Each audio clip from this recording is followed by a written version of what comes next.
In this video, we're going to see how to use the Bend Deformer, and the skills and understanding we get from this deformer will apply to the other deformers we can use, whether for modeling purposes or animation purposes.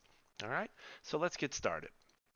So we're going to start with a basic shape here. We're going to start with just a cube, and what we want to do is apply a deformer to this geometry. And so our deformers can be found right here, and deformers have a variety of different purposes. Sometimes they're useful for modeling, other times animation, sometimes both. Okay, and today we're going to focus on the bend deformer, and really once we have a good understanding of the bend deformer, we should be able to figure out the bulge deformer, the shear, taper, twist, and some of these others because they work pretty similarly. Okay, so let's take a bend deformer. Okay, and we've created it, and this deformer, all right, works in one of two ways, and we're going to focus on just the more basic way right now. What we're going to do is we're going to take this deformer and make it a child of whatever it is we want it to work on. So in this case, it's the cube. Okay, so we can take a look at the color here and see, okay, it's purple, it's a deformer. That means it needs to be a child in order to work, or at least for right now. We'll see the second way here shortly. Okay, so now that I've made this deformer a child of the cube, what I need to do is go into the object tab of that deformer and see if there's a fit to parent button. A lot of these deformers have it, but not all. Okay, and so once we click on that, our deformer is going to get sized to our object, and you can see sometimes it can be actually hard to see that deformer because it's so close there. And so if we want to make it maybe just a bit bigger, it's not the end of the world. Okay, so we'll go up to like 204 centimeters on each axis here. Okay, now what we want to do is find the main parameter that is going to activate this deformer. In this case, that's going to be the strength. And so when I do that, we can see the deformer is bending, but our geometry is not. Okay, and so that's because our geometry needs enough segments or edges in order to change its shape and to have this deformer work correctly on it.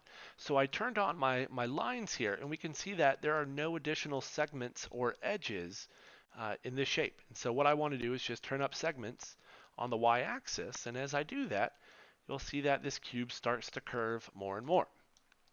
How many segments we need is dependent on how close we're going to get, because typically we don't want to be able to see each individual edge. And so I'm going to increase the number of segments until I get a nice smooth curve. So maybe something like 20.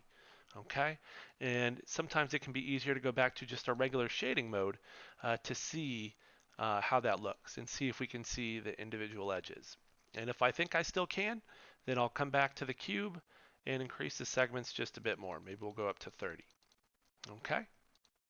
So that's a basic look at how we work with a deformer. You add it, you hit fit to parent, okay, and then you can adjust its strength or other main property for activating that deformer. We're not going to get into it in this video, but this would also be the property we would animate with this deformer. Okay, so not only do we have strength, we also have angle, which can rotate this around. Okay, so that's the main way we can use a deformer. All right, if we want to deform, a single object or a single piece of geometry. All right. Sometimes, though, we need a deformer to work on multiple pieces of geometry, like we're seeing here. So I have one bend deformer that's working on this cube as well as this text. And so deformers can also work as a pier, okay? Meaning that the bend is, inside this null, just like the cube, the mode text, and this reflector, okay? So they are piers. They have the same parent.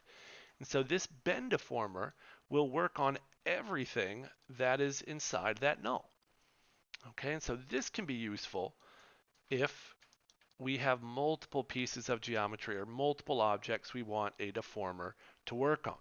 Okay, I also want to point out that each object here does have an appropriate amount of segments in order to bend or deform without breaking. Okay, so that was a quick look at the bend deformer. Hopefully you found that useful. Please let me know if there's any other objects you would like to see me talk about.